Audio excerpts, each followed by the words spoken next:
परीक्षित जी कहते हैं महाराज मेरे मन में एक प्रश्न और चल रहा है। कैसा प्रश्न? बोले महाराज मैंने ये देखा भगवान हमेशा देवताओं का साथ देते हैं, कभी वो असुरों का साथ नहीं देते। ऐसा क्यों करते हैं? भगवान तो पक्षपात करते नहीं हैं, तो भगवान ऐसे क्यों पक्षपात कर रहे हैं? सुखदेव जी ने कहा कि भगवान कभी भी पक्षपात नहीं करते, चाहे वो असुर हो चाहे देवता हो। जो भगवान की भक्ति करेगा भगवान सबको मुक्त करेंगे। बोले कोई प्रमाण? बोले कि हिरण्याक्ष का एक और भाई था हिरण्याकश्यपु। जब हिरण्याक्ष को भगवान ने मुक्त किया वाराह स्वरूप धारण करके, तो हिरण्याकश्यपु ने भगवान से दुश्मनी कर ली कि अब तो मैं विष्णु को युद्ध में पराजित करके रहूँगा। अब उसके लिए मुझे क्या करना होगा? पहले तो शक्ति अर्जित करनी पड़ेगी, तपस्या। गया हिमालय पे कठोर तपस्या किया उसने, और कठोर तपस्या करने के लिए गया। लेकिन जैसे ही वो तपस्या करने के लिए हिमालय पे पहुंचा, नारद बाबा ने देख लिया। अब नारद बाबा को लगा कि अगर ये राक्षस तपस्या कर लिया और कहीं भगवान प्रसन्न हो गए, हो सकता है कि इसकी इच्छा अनुसार इसको वरदान मिल जाए, तब तो फिर पृथ्वी पे हाहाकार मच जाएगा। तो नारद बाबा ने एक शुक का स्वरूप धारण किया, अर्थात तोते का रूप धारण किया, और जहाँ जहाँ हिरण्याकश्यपु बैठता वहाँ पे जाके नारायण शब्द का उच्चारण करने लगते। नारायण नारायण नारायण।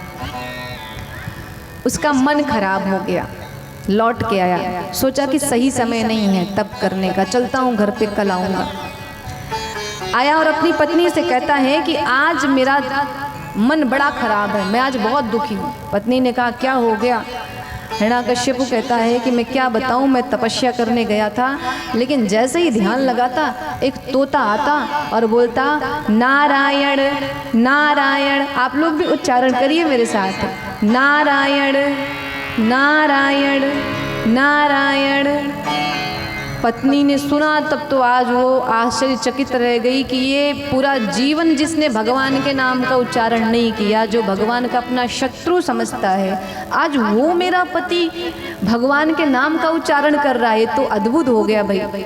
तो पत्नी झट से आई और अपने पति का, हिरण्याकश्यपु का हाथ दबाते हुए कहती है, नाथ जब आप तपस्या करने के लिए गए थे और ध्यान लगाया ही था, तो वो तोता क्या कहता है? तो हिरण्याकश्यपु कहता है नारायण नारायण नारायण।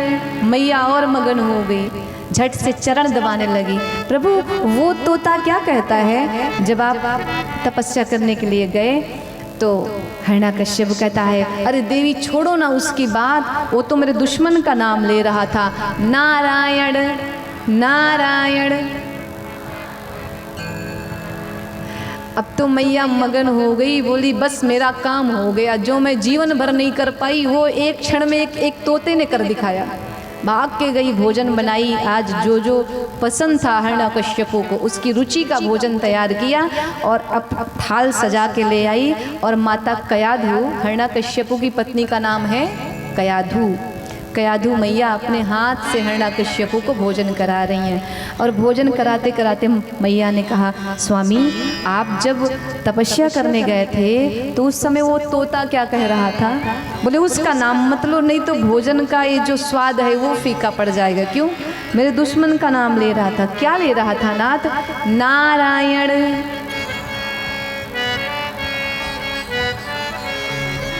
मैया ने पूरी रात्रि भर में हिरण्याकश्यपु से 108 बार नारायण शब्द का उच्चारण करा लिया। और कृपा ये हुई कि उसी रात माँ के गर्भ में भगवान के भक्त का प्रवेश होता है। बोलिए भक्त वत्सल भगवान की। दूसरे दिन हिरण्याकश्यपु गया है तपस्या करने, उसने बड़ी कठोर तपस्या की। इधर मैया कयाधु का अपहरण भगवान इंद्र करके ले जाते हैं कि जब पिता इतना बड़ा राक्षस है तो पुत्र तो इससे भी बड़ा राक्षस होगा, मैं इनका वध कर देता हूँ तो समाप्त हो जाएंगे। माँ ही नहीं रहेगी तो बच्चा कहाँ से पैदा होगा। नारद बाबा ने देखा, इंद्र भगवान को बड़ा फटकारा। बोले आपको पता है इन देवी के गर्भ में कौन है? भगवान का परम भक्त है। आप उसको मारने जा रहे थे। नारद बाबा ले गए, मैया को अपने आश्रम में रखा, रोज भजन कीर्तन कराते, रोज सत्संग कराते। और अंत में क्या हुआ कि माता के गर्भ में जो शिशु पल रहा था उसके अंदर भगवान की भक्ति माँ के गर्भ में ही प्रवेश कर गई। और इसीलिए जितनी भी माताएं बहनें गर्भ से रहें, उनको एक कार्य करना चाहिए कि जितना हो सके अच्छी चीज़ें सुने, अच्छे पर्यावरण में रहें, बुरी आदतों से दूर रहें और जितना हो सके भगवान का भजन करें। टीवी सीरियल नहीं देखना चाहिए। अगर आप इसको देखेंगी तो आपका बच्चा भी लड़ाकू विमानी पैदा होगा, क्योंकि उसमें झगड़ा ही दिखाया जाता है। समय बीता और मैया ने एक पुत्र को जन्म दिया जिसका नाम रखा प्रहलाद। बोलिए प्रहलाद महाराज की। और तब तक हिरण्याकश्यप की तपस्या भी पूरी हो गई। आया, अपने बच्चे को देखा, प्रसन्न हुआ। प्रहलाद महाराज कुछ बड़े हुए, शिक्षा ग्रहण करने योग्य, तो उनको पाठशाला भेजता है हिरण्याकश्यप। और जब हिरण्याकश्यप उनको पाठशाला भेजता है तो अपने गुरुपुत्र षंड और अमर्क जी को बुलाता है और कहता है कि ले जाओ, मेरे पुत्र को जितनी भी आसुरी विद्या है सब सिखाना। भगवान का नाम, विष्णु का नाम इसके सामने कभी लेना भी मत। विष्णु के बारे में इसको पता नहीं चलना चाहिए। मेरे तरह इसको बनाओ। लेकिन वो तो भगत था, वो तो पढ़ा पढ़ाया पैदा हुआ था पेट से, माँ के गर्भ से। अब वो जब गया आश्रम में तो केवल भगवान का भजन करें। दिव्य अपनी पाठशाला में भजन कर रहे थे और तब तक हिरण्याकश्यप पहुंचा और जाके कहता है बंद करो ये भजन, क्रोध में भर करके, और अपने पुत्र को खींचते हुए अपने साथ ले जाता है। अपने गुरु पुत्रों को भी अपने साथ लेकर के गया और आदेश दिया कि ये पहली भूल थी इसलिए क्षमा कर रहा हूँ, अगर दूसरी बार ऐसा कुछ हुआ आप सभी को दंड मिलेगा। सबने प्रहलाद महाराज को खूब प्रयास किया कि ये आसुरी विद्या ग्रहण करें, लेकिन प्रहलाद महाराज तो भगवान के भगत थे। वो भगवान को छोड़ करके कुछ और प्राप्त करना ही नहीं चाहते थे। जब हिरण्याकश्यप को ये ज्ञान हो गया कि ये जो मेरा पुत्र है ये तो मेरे शत्रु का भगत है, तो उसको ले जा करके हिरण्याकश्यप ने जब जान लिया कि मेरा बेटा मेरी बात मानने वाला अब नहीं है। एक दिन हिरण्याकश्यप ने प्रहलाद को अपने पास बुलाया और कहा, पुत्र जो तुम्हारे गुरुवर ने सबसे बढ़िया पाठ याद कराया हो वही मुझे श्रवण कराओ। प्रहलाद जी महाराज कहते हैं कि मेरे गुरु ने तो एक ही पाठ याद कराया, वो कौन सा है?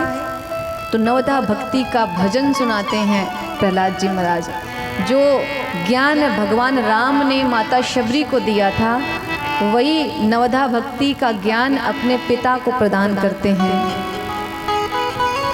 प्रहलाद जी। और जब इस प्रकार नवधा भक्ति का ज्ञान देते हैं तो आज हिरण्याकश्यप क्रोध में पागल हो जाता है, बावला होकर के अपने पुत्र को ही आदेश देता है कि ले जाओ और ले जा करके इसको बंदी गृह में डाल दो, इसका अन्न जल दोनों ही बंद कर दो। जब इसको अन्न जल नहीं प्राप्त होगा ना तो ये अपने आप उस विष्णु को भूल जाएगा। ले गए प्रहलाद जी को, बंद कर दिया बंदी गृह में। भूख प्यास से प्रहलाद जी तड़प रहे थे। इधर भगवान भोग नहीं लगा रहे। लक्ष्मी मैया ने कहा प्रभु भोग तो लगाओ। बोले मेरा छोटा सा भगत भूखा है, मैं कैसे भोग लगा सकता हूँ। मैया ने कहा आप तो सर्वज्ञ हो, आपकी कृपा के बिना कोई एक पत्ता भी नहीं हिल सकता, तो आप कुछ कीजिए। तो भगवान 56 प्रकार का भोग लेकर के प्रहलाद के समक्ष उपस्थित हुए और अपने हाथों से प्रहलाद जी को भोग पवा रहे हैं। इधर जब नौकरों ने देखा कि प्रहलाद जी तो 56 प्रकार का भोग ग्रहण कर रहे हैं तो जा कर के हिरण्याकश्यप को बताते हैं। हिरण्याकश्यपु क्रोध में बावला हो गया और जाकर के प्रहलाद जी से पूछता है कि ये तुझको भोजन किसने दिया। तो प्रहलाद जी कहते हैं कि जो पूरे संसार को पाल रहा है, जो पूरे संसार को पालने वाला है, उसी पालनहारे ने मुझे यह भोजन प्रदान किया है, जो आपको भोजन प्रदान करता है, कर रहा है, जो आपको सांसें दे रहा है, उसी ने मुझे भी भोजन प्रदान किया है। अब तो उसके क्रोध का कोई ठिकाना नहीं रहता। प्रहलाद जी को खींच करके ले गया और एक खम्भे में बांध दिया और कहता है कि अब बुला अपने भगवान को, देखता हूँ तेरा भगवान कहाँ है और आज मैं तेरी हत्या कर दूंगा। ऐसे पुत्र से तो मैं बिना पुत्र के ही ठीक था।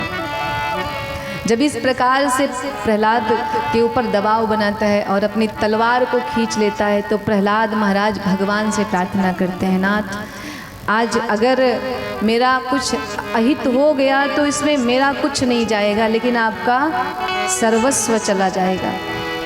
इसलिए प्रभु आज आप अपने भगत की लाज नहीं, आज अपनी लाज को रखने के लिए आइए और मेरी रक्षा कीजिए।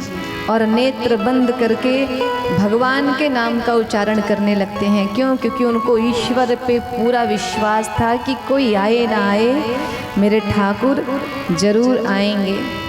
भगवान का नाम याद ही कर रहे थे, तब तक हिरण्याकश्यप ने तलवार खींच लिया और अब प्रहलाद जी को मारने ही वाला था। तो सुखदेव जी कहते हैं, परीक्षित, भगवान अपने भगत को कभी छोड़ते नहीं हैं, दुख में तो छोड़ते ही नहीं हैं। और लिखते हैं, गगड़ गड़गड़ानो खम्भ फाटो चरचरानो, निकसो नर नाहर को रूपति भयानक है, ककड़ कड़कड़ावे दसन जीभ लप लपावे, चितवत सरोज मानो अंग जात फाखानो है। मारने वाला ही था प्रहलाद को कि भगवान नरसिंह के स्वरूप में खम्भे को फाड़ करके प्रकट हो गए और क्रोध में आज भगवान कांप रहे हैं। लपक करके भगवान ने हिरण्याकश्यपु को के केशों को पकड़ के घसीटते हुए अपने जंघा पे लाके बिठा लिया और जंघा पे लाके बिठाया। आज जब भगवान का इतना भयानक स्वरूप देखा ना, तो जितने थे सब भगवान के स्वरूप को देख करके ही मूर्छित हो गए। चूंकि हिरण्याकश्यपु को वरदान प्राप्त है ब्रह्मा जी के द्वारा कि उसकी मृत्यु नहीं हो सकती किसी भी कारण से। उसने वरदान मांग रखा है कि महाराज, ना मैं दिन में मरूं, ना मैं रात में मरूं, ना मैं सुबह मरूं, ना मैं शाम में मरूं, ना मैं घर के बाहर मरूं, ना मैं घर के भीतर मरूं, ना मैं किसी अस्त्र से मरूं, ना मैं किसी शस्त्र से मरूं, ना मैं किसी जानवर से मरूं और ना मैं किसी मनुष्य से मरूं। महाराज, इस प्रकार वो समझता है कि मैं अमर हो गया। और तो उसने ब्रह्मा बाबा से एक वरदान और मांगा कि मैं इन साल के 12 महीनों में कभी ना मरूं। उसको लगा कि अब मैंने मृत्यु को जीत लिया। भगवान ने जब क्रोध से भर करके उसको अपनी जंघा पे बैठाया तो कहता है, महाराज आपके क्रोध करने से मैं डरने वाला नहीं। ऐसा क्यों? भगवान ने कहा, क्यों नहीं डर रहा है तो उसने कहा, महाराज मेरी मृत्यु नहीं हो सकती, मैं मर ही नहीं सकता। क्यों? ना मैं दिन में मर सकता हूँ, ना मैं रात में। भगवान ने कहा, जरा दृष्टि तो डाल, देख समय क्या हो रहा है। ना ये दिन है ना रात है। जब संध्या का समय होता है तो एक बेला आती है जिसको कहते हैं गोधूली बेला। उस समय ना दिन होता है ना रात होती है। भगवान ने कहा, समय देख, अभी बेला क्या हो रही है। कहा, प्रभु इसके बाद भी नहीं मार सकते। क्यों? बोले, नाथ ना मैं घर के बाहर मर सकता हूँ और ना मैं घर के भीतर। मुझे ऐसा वरदान ब्रह्मा जी ने दिया था बहुत पहले। भगवान ने कहा, जरा दृष्टि डाल कि मैं कहाँ पे बैठा हूँ। घर के बाहर, घर में मेन गेट जो होता है, पहले क्या होता था कि घर में देहली बनाई जाती थी। आप लोग समझ रहे हैं ना, ड्योढ़ी जिसको कहते हैं। अब तो नहीं बनाते हैं, पर पहले बनती थी ऐसे गेट पे ऊंचा सा, उसको बड़ा शुभ माना जाता था।